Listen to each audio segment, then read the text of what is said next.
Hello friends, स्वागत है इस चैनल पर। आज हम जानेंगे कुछ स्ट्रैटेजीज के बारे में कि कैसे सीटेट एंड किसी भी टेट एग्जाम्स में 90 प्लस स्कोर कर सकते हैं। और आप किसी भी कैटेगरी के हो, 90 प्लस स्कोर हो तभी आप सेंट्रल स्टेट टीचिंग एग्जाम्स में क्वालिफाई कर पाएंगे। तो टारगेट बना के रखिए कि 90 प्लस स्कोर कर पाएं। और कई सारे एस्पिरेंट्स हर बार 1-2 नंबर से रह जाते हैं, तो उन सबके लिए भी ये स्ट्रैटेजी आपको हेल्प करेंगे और आपके स्कोर बढ़ाने में मदद करेंगी। तो अब हम देखते हैं वन बाय वन करके कि स्ट्रैटेजीज क्या क्या हैं। फर्स्ट स्ट्रैटेजी है प्रैक्टिस PYQ प्लस एनालिसिस। यानी सबसे पहला जो स्टेप है वो है PYQ देखना है। किसी भी सब्जेक्ट का तैयारी कर रहे हैं आप, उन सबका PYQ क्वेश्चन देखना है। क्वेश्चन देखने के बाद उसका एनालिसिस करना है।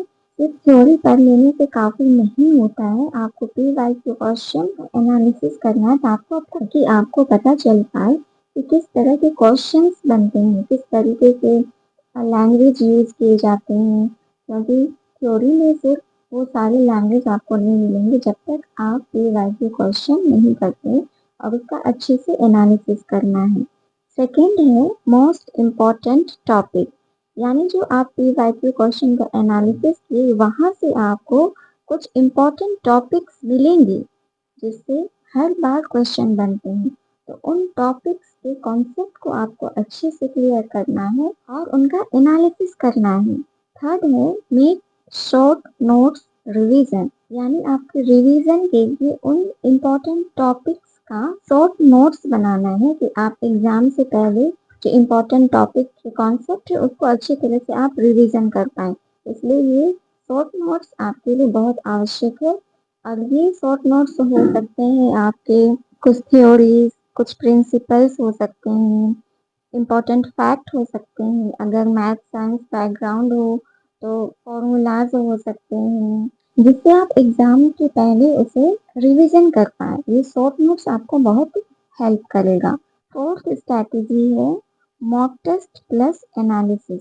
आपको मॉक टेस्ट से गुजरना होगा और ये मॉक टेस्ट या तो आप ऑनलाइन किसी एप्लीकेशन के थ्रू दे सकते हैं या फिर आपको फ्री में यूट्यूब में बहुत सारे चैनल्स पे PYQ क्वेश्चन या मॉक क्वेश्चन की प्रैक्टिस कराए जाते हैं, आपको वो करना है और उन सब का आपको एनालिसिस करना है। क्योंकि थ्योरी पढ़ लेने से काफ़ी नहीं होता है, जब तक आप मॉक टेस्ट नहीं लेते हैं अब उसका एनालिसिस नहीं करते हैं।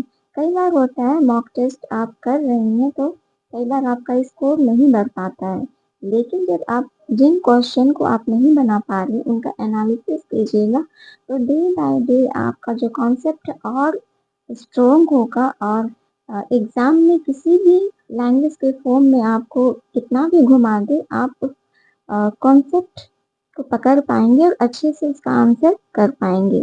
फिफ्थ स्ट्रैटेजी है वर्क ऑन टाइम मैनेजमेंट। पढ़ाई कर लेना काफ़ी नहीं होता है, क्योंकि टाइम मैनेजमेंट का रोल एग्जाम्स हॉल में बहुत ही इम्पोर्टेंट होता है। यदि आप टाइम मैनेजमेंट नहीं कर पाते हैं तो कई बार ऐसा होता है कि जानते हुए क्वेश्चन छूट जाते हैं और फिर आपको बहुत गिल्ट फील होता है।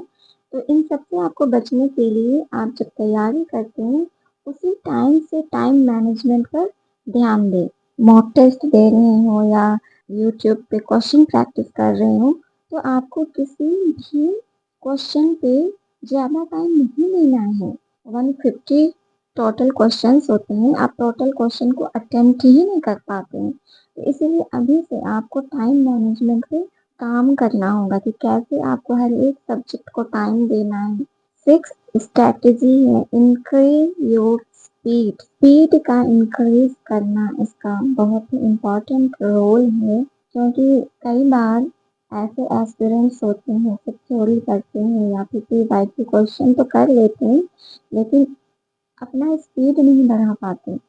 और स्पीड कम बढ़ेगा जब आप प्रैक्टिस क्वेश्चन करेंगे, चाहे वो किसी बुक से हो, प्रैक्टिस बुक से हो या फिर यूट्यूब सेशन से हो या आप ऑनलाइन मॉक टेस्ट दे रहे हैं। तो इससे आपका स्पीड बढ़ता है। और स्पीड आपको कैसे बढ़ाना है, जब आप क्वेश्चन रीड कर रहे हैं तो आप खुद को इस लायक बनाना है, इतना प्रैक्टिस करना है कि आपको क्वेश्चन सिर्फ एक बार पढ़ना है और एक बार में आपको समझना है, ताकि दोबारा उसको पढ़ने में आपका टाइम वेस्ट ना हो। इसलिए आपको ध्यान से एक बार में और स्पीड में पढ़ने का आदत बनाना होगा, क्योंकि ये बहुत ही इम्पोर्टेंट रोल प्ले करता है।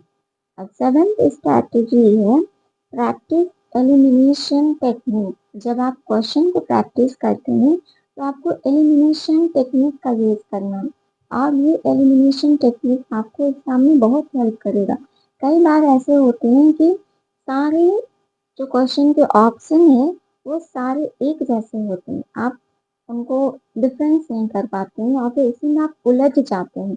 तो इसलिए आपको इस टेक्निक को सीखना होगा कि कैसे एलिमिनेट करते हैं, नेगेटिव और पॉजिटिव टैग वर्ड क्या होते हैं। अगर आपको उनके बारे में भी पता हो तो एलिमिनेशन टेक्निक में वो आपको हेल्प करेगा। जैसे कई बार होते हैं कि लास्ट में 2 ऑप्शन बच गए, लेकिन आप आंसर तक नहीं पहुंच पा रहे। लेकिन जब आप रॉन्ग ऑप्शन को एलिमिनेट करते जाते हैं तो खुद ब खुद आप आंसर तक पहुंच पाते हैं। तो इस तरीके से एलिमिनेशन मेथड काम करता है। एक स्ट्रैटेजी है मल्टीपल रिवीजन। आपने जो कुछ भी कॉन्सेप्ट में पढ़ा है उन सारे कॉन्सेप्ट को आपको बार बार रिवीजन करना है। अब ये मल्टीपल रिवीजन एक बहुत बड़ा टेक्निक होता है किसी भी एग्जाम्स में अच्छी स्कोर लाने के लिए, क्योंकि एक बार 2 बार पढ़ लेने से नहीं होता है, क्योंकि वो हमारे कॉन्शियस माइंड में नहीं रह पाते हैं। और कॉन्शियस माइंड में उन्हें रखने के लिए हमें बार बार रिवीजन करना है, तभी वो हमारे जहन में रहेंगे और एग्जाम में हम उन कॉन्सेप्ट को अच्छे से याद कर पाएंगे। नाइन्थ स्ट्रैटेजी है कंफ्यूजिंग टॉपिक। क्योंकि हर एक पेपर में या हर एक सब्जेक्ट में, चाहे सीडीपी हो, मैथ साइंस हो या एसएसटी हो या फिर लैंग्वेज के भी बहुत सारे पेडागोजी के ऐसे टर्म हैं जिसमें ऐसे टॉपिक हैं जो कंफ्यूजिंग होता है। तो उन सारे टॉपिक्स को आपको क्या करना है, डिफरेंस बिटवीन करके पढ़ना है। 10th स्ट्रैटेजी है अजर्शन एंड रीजन क्वेश्चन का प्रैक्टिस करना है। अजर्शन रीजन के क्वेश्चन हर एग्जाम्स में बनते हैं, चाहे वो किसी भी पेपर के हो। तो आपको अजर्शन रीजन का क्वेश्चन आपको प्रैक्टिस करना है मल्टीपल टाइम्स। और ये जितने भी अजर्शन रीजन होते हैं ये अंडरस्टैंडिंग बेस्ड होते हैं या कई बार प्रैक्टिकली बेस होते हैं, तो उन सबको आपको प्रैक्टिस करना है ताकि आप उन क्वेश्चन को एग्जाम्स में ना छोड़ें। 11th स्ट्रैटेजी है pre score subject. Pre score subject का मतलब है यहाँ कि जो हमारे लैंग्वेज पेपर हैं, चाहे हिंदी लैंग्वेज हो, इंग्लिश लैंग्वेज हो, संस्कृत या कोई भी अन्य लैंग्वेज हो, उनका ग्रामर। बहुत सारे एस्पिरेंट्स सोचते हैं कि नहीं ग्रामर तो हमसे बन ही जाएगा एग्जाम्स में, लेकिन ऐसा नहीं है। ग्रामर के जो इम्पोर्टेंट टॉपिक्स होते हैं उनको आपको अच्छे से करना है, क्योंकि ये प्री स्कोर दिलाते हैं एग्जाम्स में। ग्रामर को आपको अच्छे से देखना है। 12th कॉन्सेप्ट है कॉन्सेप्ट प्लस पेडागोजी। कई बार ऐसे होता है कि सिर्फ हम कॉन्सेप्ट पढ़ते हैं और पेडागोजी नहीं पढ़ते हैं, तो यही हमारा स्कोर कम हो जाता है, क्योंकि कॉन्सेप्ट तो हम कर लिए हैं पर पेडागोजी का कॉन्सेप्ट हमने पढ़ा ही नहीं, उसके बारे में हमने पीवाईक्यू करा ही नहीं, तो फिर स्कोर कैसे बढ़ेगा। तो कॉन्सेप्ट के साथ पेडागोजी के जितने भी टर्म हैं उन सबके कॉन्सेप्ट क्लियर रखें और उनके पीवाईक्यू क्वेश्चन करें और मल्टीपल टाइम्स जो उनके कॉन्सेप्ट है उनको रिविजन करें। 13th और जो लास्ट स्ट्रैटेजी है थ्योरी प्लस एमसीक्यू। कई बार ऐसे होता है कि हम सिर्फ थ्योरी पढ़ते हैं और एमसीक्यू का प्रैक्टिस करते ही नहीं हैं। थ्योरी के कॉन्सेप्ट तो अच्छे से करना ही है, लेकिन इसके साथ ही अगर आपके पास टाइम है तो आप ईच टॉपिक का थ्योरी कीजिए, उसका कंसेप्ट क्लियर कीजिए और ईच टॉपिक का आपको एमसीक्यू भी करते जाना है, जिससे आपको पता चले कि हर एक टॉपिक से कैसे क्वेश्चंस बन रहे हैं। और ये सारे स्ट्रैटेजी आपको बहुत हेल्प करेंगे, क्योंकि एज ए एस्पिरेंट जब आप एग्जाम हॉल में होते हैं जो हमारा पहले का प्रैक्टिस होता है वही काम देता है। तो इन सारी चीज़ों को अभी से प्रैक्टिस करने की कोशिश कीजिए, ये आपको ज़रूर हेल्प करेंगे। आई होप फ्रेंड्स आज की जो स्ट्रैटेजी का जो वीडियो था आपको अच्छा लगा हो। अगर वीडियो हेल्पफुल लगे तो लाइक शेयर सब्सक्राइब करें।